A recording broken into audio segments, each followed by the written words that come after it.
Hello students, कैसे हैं आप सब। आशा करती हूँ आप अच्छे होंगे और अच्छे से अपनी पढ़ाई कर रहे होंगे। मैं मोनिका रावत आपका स्वागत करती हूँ आईसीटी वर्चुअल क्लासरूम देहरादून में। बच्चों, आज हम क्लास 12th का जो आपका सब्जेक्ट है फिजिक्स, उसका चैप्टर इलेक्ट्रोस्टैटिक पोटेंशियल कैपेसिटेंस को कंटिन्यू करेंगे। तो बच्चों, पिछले लेक्चर में हमने ये देखा था कि जो आपका इलेक्ट्रिक पोटेंशियल होता है वो क्या होता है। एक पॉइंट चार्ज के कारण किसी बिंदु पर इलेक्ट्रिक पोटेंशियल क्या होगा ये हमने जाना था।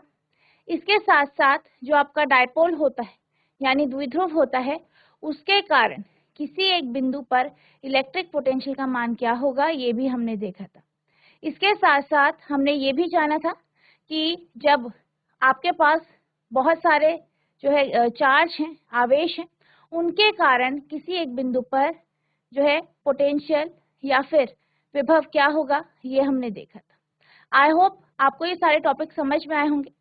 अब हम चलते हैं अपने अगले टॉपिक की तरह, जो है इक्विपोटेंशियल सरफेसेस। तो बच्चों, अब हम चलते हैं अपने स्मार्ट बोर्ड की तरफ।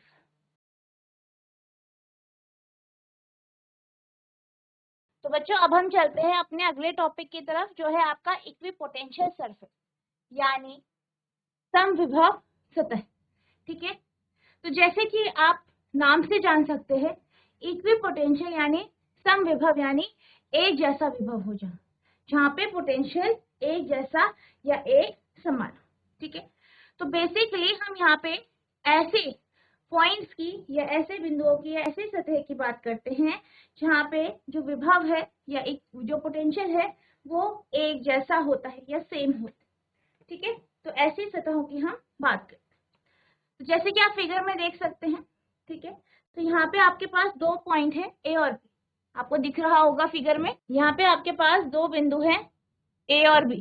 ठीक है, दो बिंदु है ए और बी।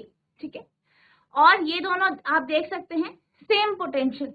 ठीक है, तो हम इसी बारे में बात करें कि जब आपके पास दो बिंदु होते हैं और वो दोनों सेम पोटेंशियल में होते हैं, बराबर विभव में होते हैं यानी सम विभव में होते हैं।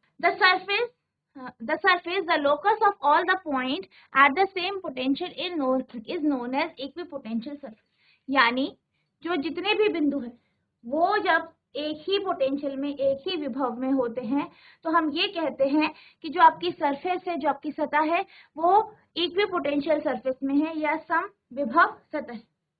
No work is required to move. अब जैसे कि आप जानते हैं, जब भी हम बात करते हैं, पिछले जो आपके जब से आपका चैप्टर शुरू हुआ है तब से हमने ये बात की थी कि पोटेंशियल क्या होता है बेसिकली। तो पोटेंशियल क्या होता है, जब भी हम किसी वस्तु को या जो भी आपके पास चार्ज है, ठीक है, यहाँ पे हम चार्ज की बात करते हैं, तो बेसिकली जब आप किसी चार्ज को इन्फिनिटी से किसी बिंदु पे लेके आते हैं, ठीक है, तो वो उसकी क्या होती है, पोटेंशियल एनर्जी होती है। जितना उसने वर्क किया उतनी उसकी पोटेंशियल होती है। अब जब हम बात कर रहे हैं दो बिंदुओं की ए और बी की, जैसे हमने पिछले लेक्चर में देखा था, तो हम क्या कहते हैं कि एक चार्ज है, एक आवेश है, उसे हम बिंदु ए से बिंदु बी की तरफ लेके जा रहे हैं या बिंदु बी तक लेके जा रहे हैं। तो इसमें किया गया कार्य जो है वो उसका इलेक्ट्रोस्टैटिक पोटेंशियल है। ठीक है, अब यहाँ पे क्या होता है बेसिकली, यहाँ पे जब हम बात कर रहे थे ए और बी बिंदु की, ठीक है, ये दोनों अलग अलग पोटेंशियल में थे। इसी तरीके से जब हम बात कर रहे थे कि एक चार्ज है वो आपका इन्फिनिटी से आ रहा है, अनंत से आ रहा है, और एक बिंदु ए पे आ रहा है, ठीक है, इस तरीके से आया बिंदु ए पे। अब इन्फिनिटी पे जो पोटेंशियल था वो हमने जीरो लिया। ठीक है, वो उसका जो पोटेंशियल था उस बिंदु का वो जीरो था, और यहाँ पे हमने क्या ले लिया, वी ए ले लिया।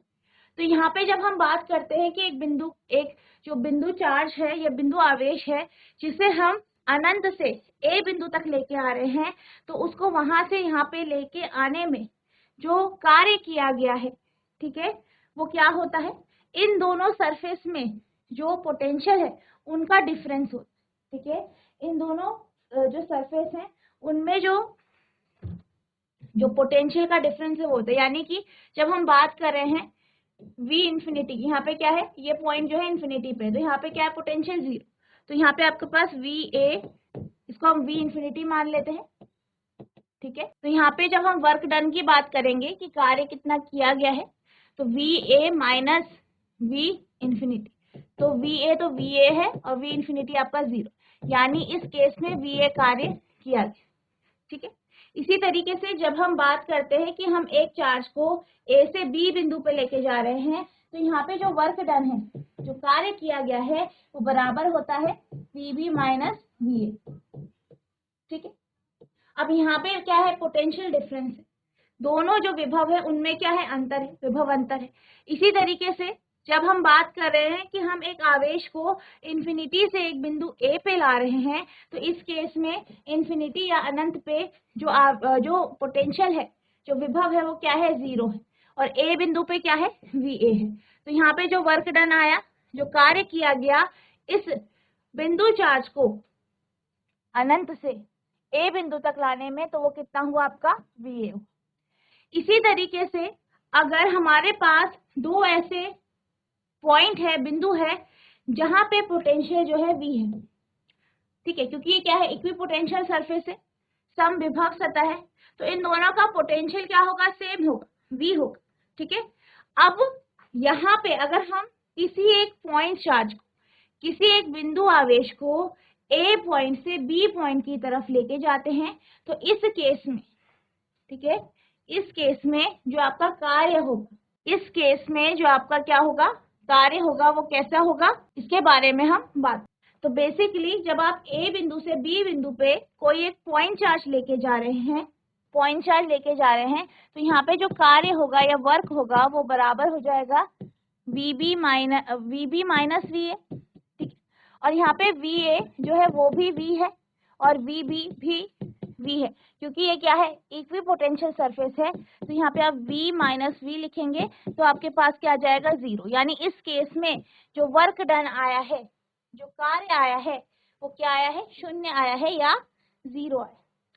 तो जब भी हम इक्विपोटेंशियल सरफेस की या सम विभव सतह की बात करते हैं, तो इस केस में किसी भी प्रकार का कार्य या किसी भी तरीके का वर्क नहीं होता, यानी no work is required to move a charge from one point to another on the equipotential surface, यानी कुछ भी कार्य करने की जरूरत नहीं होती है जब भी हम किसी एक बिंदु आवेश को ए बिंदु से बी बिंदु या फिर किसी भी बिंदु पे इक्विपोटेंशियल सरफेस में समविभव सतह पर किसी बिंदु से किसी भी बिंदु पर लेके जाते हैं, तो किसी भी प्रकार का हमें कार्य करने की आवश्यकता नहीं होती। In other words, any surface with the same electric potential at every point is termed as equipotential surface. तो यानी कि हम क्या कह सकते हैं, वो सतह, ठीक है, कोई भी सतह जिसमें हर एक बिंदु पर विद्युत विभव सेम है, बराबर है, एक जैसा है, तो ऐसी सतह को हम इक्विपोटेंशियल या समविभव सतह कहते हैं। ठीक है, क्या कहते हैं, इक्विपोटेंशियल सरफेस या समविभव सतह कहते हैं।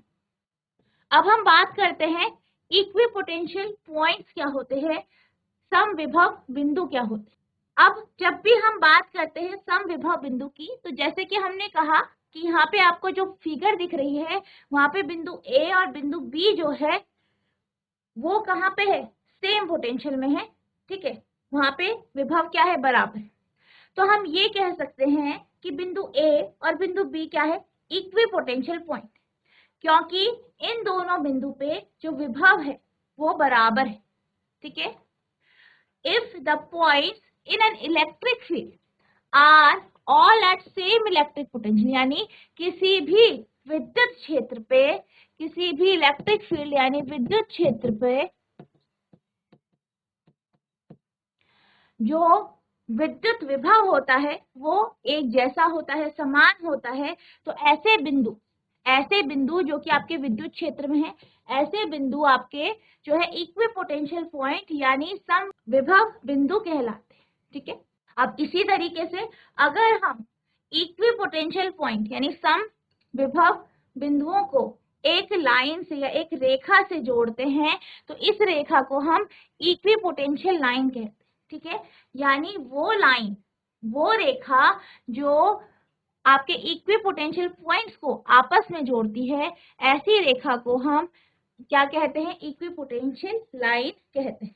If these points are connected by a line or a curve, it is known as equipotential line.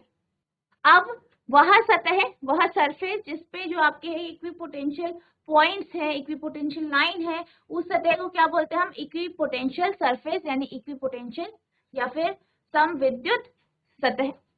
If such point lie on a surface, और ऐसे जो पॉइंट है अगर वो किसी एक सरफेस पे लाई करते हैं तो ऐसी सतह को हम इक्विपोटेंशियल सरफेस कहते हैं।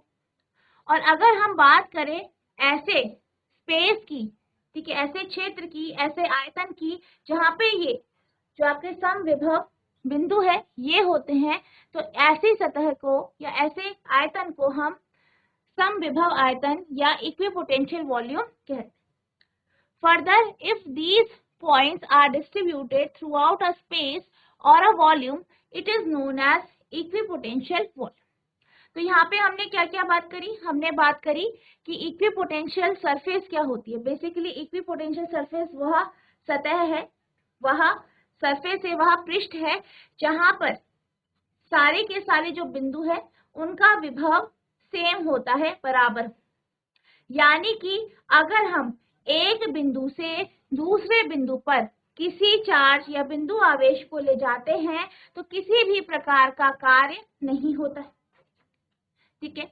इसी तरीके से इक्विपोटेंशियल पॉइंट वो बिंदु होते हैं जिनका विद्युत विभव बराबर होता है, ठीक है। तो ऐसे जो बिंदु होते हैं उन्हें समविभव बिंदु कहते हैं। इसी प्रकार से समविभव रेखा क्या होती है? वह रेखा या वह लाइन जो कि आपके इक्विपोटेंशियल पॉइंट्स को ज्वाइन करते हैं, उन्हें जोड़ते हैं, तो ये आपका इक्विपोटेंशियल लाइन होती है, ठीक है। और इक्विपोटेंशियल वॉल्यूम यानी समविभव आयतन क्या होता है? वह आयतन, वह वॉल्यूम जिसमें पूरी जो वॉल्यूम है, आयतन है, उसमें जो पॉइंट है, जिसमें पॉइंट डिस्ट्रीब्यूटेड है, उनका जो पोटेंशियल है वो बराबर। तो ये आपके कुछ कॉन्सेप्ट्स हैं जो हमने अभी समझे। समविभव सतह, सतह समान क्षमता या विभव, समान विभव वाले सभी बिंदुओं का स्थान समविभव सतह के रूप में जाना जाता है। किसी आवेश में समविभव सतह पर एक बिंदु से दूसरे बिंदु तक ले जाने के लिए किसी भी प्रकार का कार्य आवश्यक नहीं होता है। दूसरे शब्दों में प्रत्येक बिंदु पर समान विद्युत विभव वाली किसी भी सतह को समविभव सतह कहते हैं। समविभव बिंदु, यदि किसी विद्युत क्षेत्र में सभी बिंदु समान विद्युत विभव पर हो तो उन्हें समविभव बिंदु के रूप में जाना जाता है। यदि ये बिंदु किसी रेखा या वक्र से जुड़े हों तो इसे समविभव रेखा के रूप में जाना जाता है। यदि ऐसे बिंदु किसी सतह पर स्थित हों जो इसे समविभव सतह कहा जाता है। इसके अलावा यदि ये बिंदु किसी स्थान या आयतन में वितरित होते हैं तो इसे एक समविभव आयतन के रूप में जाना जाता है। अब आपका अगला टॉपिक है work done in equipotential surface, यानी समविभव सतह पर कार्य, ठीक है। तो इसके बारे में हम बात करेंगे। जैसे कि मैंने अभी आपको बताया कि जब भी हम बात करते हैं एक समविभव सतह की या समविभव पृष्ठ की, तो ऐसी सतह पर क्योंकि सारे के सारे जो बिंदु होंगे पूरी सतह पर जो पोटेंशियल है, जो विभव है, वो एक जैसा है, सेम। तो यहाँ पे जो कार्य होगा या जो वर्क डन होगा वो आपका क्या हो जाएगा? जीरो हो जाएगा। क्यों हो जाएगा? क्योंकि जब भी हम कार्य की बात करते हैं तो हम क्या कहते हैं? हम ये कहते हैं कि एक बिंदु से दूसरे बिंदु पे अगर हम चार्ज को लेके जा रहे हैं, आवेश को लेके जा रहे हैं, तो उन दोनों बिंदु पे जो विभव है उनका जो अंतर है वो कार्य होता है, ठीक है। अब यहाँ पे क्या होता है? यहाँ पे जैसे कि अभी हमने डिस्कस किया, क्योंकि ये क्या है? समविभव सतह है, तो यानी कि हर एक बिंदु पर, हर एक पॉइंट पर जो विभव है, जो पोटेंशियल है, वो क्या होगा? सेम। अब जब हम पोटेंशियल डिफरेंस या विभव अंतर लेंगे तो वो क्या हो जाएगा? फिर जीरो हो जाएगा, ठीक है। Work done in equipotential surface, the work done in moving a charge between 2 points in N equipotential surface is 0। यानी जब भी हम किसी समविभव सतह पर, जब भी हम किसी समविभव सतह पर के दो बिंदुओं के बीच चार्ज को स्थानांतरित करते हैं या किसी चार्ज को या किसी आवेश को एक बिंदु से दूसरे बिंदु पे लेके जाते हैं, तो कार्य क्या होता है आपका? शून्य होता है, यानी 0 होता है। If a point charge is moved from point VA to VB in an equipotential surface, then the work done in moving the charge is given by। अब जब भी हम किसी दो बिंदु पर, कोई दो बिंदु है A और B, ठीक है, A और B बिंदु है, इन दोनों के बीच में हम किसी चार्ज को लेके जाते हैं, ठीक है, यहां से इधर लेके जा रहे हैं किसी चार्ज को, किसी आवेश को। तो अगर हम इस प्रकार से आवेश को स्थानांतरित करते हैं तो कार्य को किस तरीके से दर्शाया जा सकता है? W = Q0 VA - VB, ठीक है। अब आप ये जानते हैं क्योंकि दोनों सतह क्या है? समविभव सतह है, तो दोनों का पोटेंशियल सेम होगा, यानी VA और VB क्या होगा? सेम होगा। मान लीजिए V होगा, तो इस केस में क्या हो जाएगा? W = Q0 V - V, तो V - V क्या हो जाएगा आपका? 0 हो जाएगा, यानी W क्या हो गया आपका? 0 हो गया, वर्क डन 0 हो गया, ठीक है। As VA - VB is equals to 0, the total work done is W = 0। क्योंकि VA - VB 0 के बराबर है, किया गया कुल कार्य W = 0 है। अब हम बात करते हैं कि जो आपकी समविभव सतह होती हैं उनके क्या क्या गुण होते हैं, उनकी क्या क्या विशेषताएं, ठीक है। समविभव सतह के गुणों की हम अब बात करते हैं। पहला है the electric field is always perpendicular to equipotential surface. अब जब भी हम बात करते हैं इक्विपोटेंशियल सरफेस की, तो इस केस में जो सतह होती है हमेशा सतह के या पृष्ठ के लंबवत आपकी क्या होती है? Electric field. यानी जब भी हम इलेक्ट्रिक फील्ड की बात करते हैं तो ये क्या होती है? ये सरफेस के या सतह के, जो आपकी समविभव सतह है उसके परपेंडिकुलर होती है, लंबवत होती है। विद्युत क्षेत्र हमेशा एक समविभव सतह के लंबवत होता है, ठीक है। अगली है two equipotential surfaces can never intersect. यानी जो आपकी दो इक्विपोटेंशियल सरफेस होती हैं, ठीक है, जो आपकी समविभव सतह या पृष्ठ होता है, ये कभी भी एक दूसरे को काटती नहीं है, इंटरसेक्ट नहीं करती। दो समविभव सतहें कभी भी प्रतिच्छेद नहीं करती, यानी कभी भी ये इंटरसेक्ट नहीं करती। यहाँ पे जो आपकी फील्ड लाइंस होती हैं वो भी कभी भी इंटरसेक्ट नहीं करती। जब भी हम फील्ड लाइंस की बात करते हैं, क्षेत्र रेखाओं की बात करते हैं, विद्युत क्षेत्र रेखाओं की, तो ये भी कभी भी इंटरसेक्ट नहीं करती है। For a point charge equipotential surface are concentric spherical shell, ठीक है। अगर हम किसी भी पॉइंट चार्ज की बात करें, कोई भी आपके पास बिंदु आवेश, ठीक है, मान लीजिए ये आपके पास बिंदु आवेश है, तो इस केस में जब हम इलेक्ट्रिक फील्ड यानी विद्युत क्षेत्र की बात करेंगे तो ये हमेशा कॉन्सेंट्रिक सर्कल की फॉर्म में होगा, यानी इस तरीके से, ऐसे वृत्तों की फॉर्म में होगा जिसका सेंटर या जिसका केंद्र क्या है? एक, इस तरीके से। जैसे कि हमने कहाँ बात की थी, आपके इसमें भी आप देख सकते हैं, ये क्या है? आपका चार्ज है, और ये कॉन्सेंट्रिक सर्कल की फॉर्म में जो है ये क्या है? ये आपकी जो है इलेक्ट्रिक फील्ड, ठीक है, क्षेत्र रेखाएं हैं, विद्युत क्षेत्र रेखा।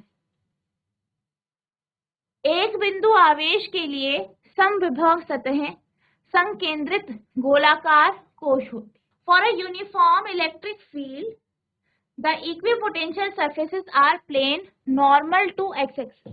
अगर हम जब भी एक यूनिफॉर्म फील्ड की बात करते हैं, यानी एक समान विद्युत क्षेत्र की बात करते हैं, तो इस केस में जो आपकी इक्विपोटेंशियल सरफेस होती है, यानी समविभव सतह होती है या पृष्ठ होता है, ये हमेशा एक्स एक्सिस के नॉर्मल होते, ठीक है, एक्स एक्सिस के नॉर्मल होते, ठीक है। यानी जब भी हम एक यूनिफॉर्म इलेक्ट्रिक फील्ड की बात करते हैं तो इस केस में ये हमेशा एक्स एक्सिस के क्या होता है, नॉर्मल होता है, यानी लंबवत होता है, ठीक है। आपका कुछ इस तरीके से होता है, ये आपकी सतह है, तो ये एक्स एक्सिस के क्या है, नॉर्मल, ठीक है। इस तरीके से एक्स एक्सिस के नॉर्मल होगा, और ये जो लाइंस है ये क्या है, आपकी इलेक्ट्रिक फील्ड है, यानी विद्युत क्षेत्र रेखाएं, इस तरीके से। The direction of equipotential surface is from high potential to low potential. अब जब भी हम जो है सम विभव सतह की बात करते हैं तो यहाँ पे जो सम विभव सतह होती है, इसकी जो दिशा होती है, इसकी जो डायरेक्शन होती है, वो हमेशा हाई पोटेंशियल से, यानी ज्यादा विभव से कम विभव की तरफ, ठीक है। हमेशा जब भी आप इक्विपोटेंशियल सरफेस, यानी कि जब भी हम किसकी बात करते हैं, ऐसी सतह की बात करते हैं जिसका विभव क्या है, बराबर, तो यहाँ पे जो है इसकी जो दिशा होती है वो हाई पोटेंशियल से लो पोटेंशियल की ओर होती है। नेक्स्ट है, अगर हम किसी भी एक होलो चार्ज को लें, ठीक है, कोई भी खोखला चार्ज है जो कि स्फेरिकल है, ठीक है, जो कि स्फेरिकल है, जो है एक गोले के आकार का है, तो क्या होता है, इस गोले के अंदर, इस गोले के अंदर जो पोटेंशियल होता है, जो विभव होता है, वो कांस्टेंट होता है, यानी एक समान होता है, ठीक है। यानी अगर हम किसी भी एक चार्ज स्फीयर को ले लेते हैं इस तरीके से, तो इस स्फीयर के अंदर जो पोटेंशियल होगा, यानी इस जगह पे जो भी पोटेंशियल होगा वो कैसा होगा, एक जैसा होगा, सेम होगा। और इसको हम क्या ले सकते हैं, इसको हम इक्विपोटेंशियल वॉल्यूम के तौर पे ले सकते हैं, यानी समविभव आयतन के रूप में इसे हम ले सकते हैं।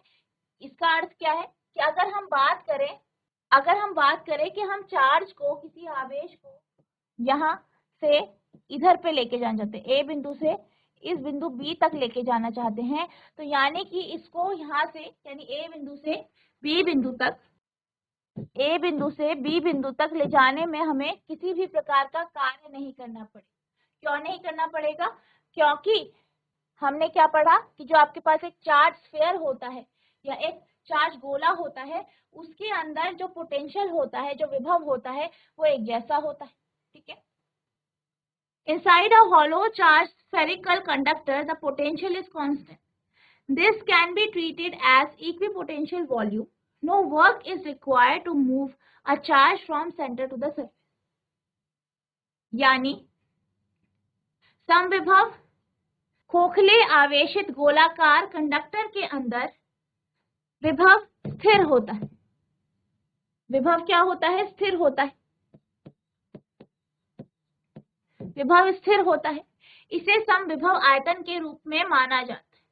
किसी आवेश को केंद्र से सतह तक ले जाने में के लिए किसी कार्य का आवश्यक नहीं हो, ठीक है।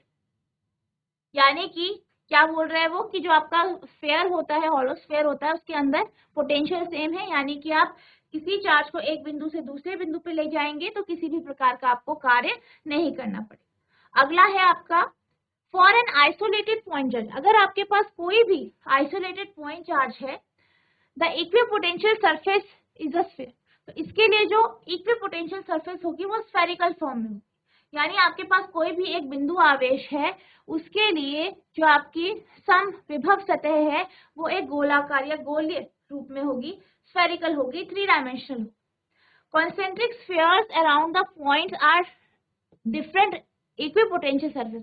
और इसी तरीके से जो कॉन्सेंट्रिक स्फीयर्स होंगे, जैसे कि हमने क्या बात की थी, हमने ये कहा था कि कोई भी जो पॉइंट चार्ज, ठीक है, कोई भी जो पॉइंट चार्ज है उसके लिए जो है कॉन्सेंट्रिक फॉर्म में जो है आपकी फील्ड लाइंस होगी, ठीक है, या आपकी जो इक्विपोटेंशियल सरफेस है वो इस तरीके से कॉन्सेंट्रिक फॉर्म में हो जाए। अब यहाँ पे हम क्या बोल रहे हैं, ये आपके पास क्या है, आवेश है। अब यहाँ पे जो इसके चारों तरफ जो भी सरफेस बनेगी, जो भी सतह बनेगी वो 3 डायमेंशनल हो, ठीक है, 3 डायमेंशनल होगी, इसलिए वो स्फेरिकल फॉर्म में होगी। तो किसकी फॉर्म में होगी, स्फीयर्स की फॉर्म में। कॉन्सेंट्रिक स्फीयर यानी जिसका केंद्र क्या है, सेम है, एक ही है, पर क्या हो जाएंगे, 3 डायमेंशनल हो जाएगी, स्फेरिकल फॉर्म में हो जाएगी। In a uniform electric field, any plane normal to field direction is an equipotential surface. अब अगर हम यूनिफॉर्म इलेक्ट्रिक फील्ड की बात करें, ठीक है, सम विद्युत क्षेत्र की बात करें, तो कोई भी प्लेन जो कि इसकी डायरेक्शन के या इसके दिशा के लंबवत होगा, वो क्या होगी, इसकी इक्विपोटेंशियल सरफेस। ठीक है, यानी अगर आपके पास फील्ड है, इस तरीके से फील्ड जा रही, तो कोई भी अगर आप प्लेन लेते हैं इसकी यहाँ पे इससे लंबवत, यानी इसकी दिशा के लंबवत, ठीक है, परपेंडिकुलर, इस तरीके से आप लेते हैं, तो ये क्या होगी, आपकी इक्विपोटेंशियल सरफेस होगी। ठीक है, तो यहाँ पे ये अगर फील्ड लाइंस है, तो ये क्या है आपकी, ये जो है आपकी equipotential surface. The spacing between equipotential surface enable us to identify region of a strong and weak field. जो स्पेसिंग होती है, जो जगह है किसके बीच में, आपके जो इक्विपोटेंशियल सरफेस, जो समविभव सतह है, उनके बीच की जो स्पेसिंग है, ठीक है, उससे हम जो वीक और स्ट्रॉन्ग फील्ड, ठीक है, उसको हम देख सकते हैं, आइडेंटिफाई कर सकते हैं। अगर हम ई को देखें तो ई का जो फॉर्मूला होता है वो क्या होता है, -dv/r, और यानी कि अगर हम ई की बात करें तो ई क्या है, इनवर्सली प्रोपोर्शनल है dr। तो यहाँ पे v क्या होता है, आपका पोटेंशियल होता है, और r क्या है, डिस्टेंस। ठीक है, तो E इक्वल्स टू -dv/dr, तो E इज, आप यहाँ से देख सकते हैं, इनवर्सली प्रोपोर्शनल हो गया आपके dr। ठीक है, यानी कि जो आपकी सतह है, दो सरफेसेस हैं, समविभव सतह है, उनके बीच का जो रीजन होता है, उससे आप स्ट्रॉन्ग और वीक फील्ड को, यानी जहाँ पे आपकी क्षेत्र ज्यादा स्ट्रॉन्ग है, जहाँ पे वीक है, ये आप आइडेंटिफाई कर सकते। तो बच्चों, आज हमने समविभव सतह यानी इक्विपोटेंशियल सरफेस के बारे में बात की। हमने ये जाना इक्विपोटेंशियल सरफेस क्या होती है। हमने ये भी देखा कि अगर आप इक्विपोटेंशियल सरफेस में अगर दो बिंदु हैं, अगर आप वहां पे एक पॉइंट चार्ज को या बिंदु आवेश को एक बिंदु से दूसरे बिंदु तक लेके जाते हैं, तो आपका कार्य क्या हो जाता है, शून्य हो जाता है, यानी जीरो हो जाता है। क्यों होता है, क्योंकि आपका जो इक्विपोटेंशियल सरफेस है, उसके हर एक बिंदु पे जो पोटेंशियल होता है, जो विभव होता है, वो सेम होता है, बराबर होता है। और जब भी हम कार्य की बात करते हैं तो कार्य में हम क्या लेते हैं, विभव अंतर रहते हैं। आई होप आपको इक्विपोटेंशियल सरफेस का कॉन्सेप्ट समझ में आया होगा, उसकी डायरेक्शन क्या होती है, उसकी विशेषताएं क्या होती हैं, ये आपको अच्छे से समझ में आ गई हो। आपको इस टॉपिक को अच्छे से पढ़ना है। नेक्स्ट लेक्चर में हम इसके आगे के जो टॉपिक हैं, पोटेंशियल एनर्जी, उसको हम कंटिन्यू करेंगे। तो बच्चों, आज के लिए बस इतना ही, मिलते हैं अब नेक्स्ट सेशन में। तब तक के लिए thank you and have a nice day.